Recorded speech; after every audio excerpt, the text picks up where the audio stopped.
పూర్వజన్మ కృతం పాపం వ్యాధి రూపేణ పీడ్యతే.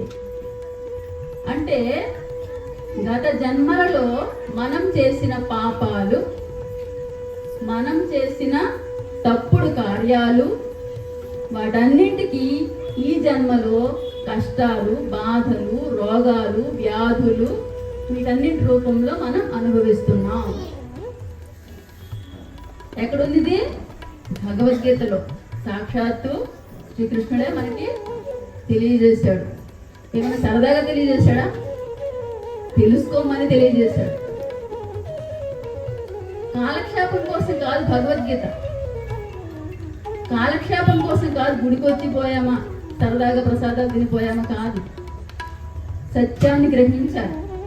సత్యం గ్రహించి జీవితంలో దాన్ని స్వీకరించి సాధన చేయాలి, తెలుసుకోవాలి.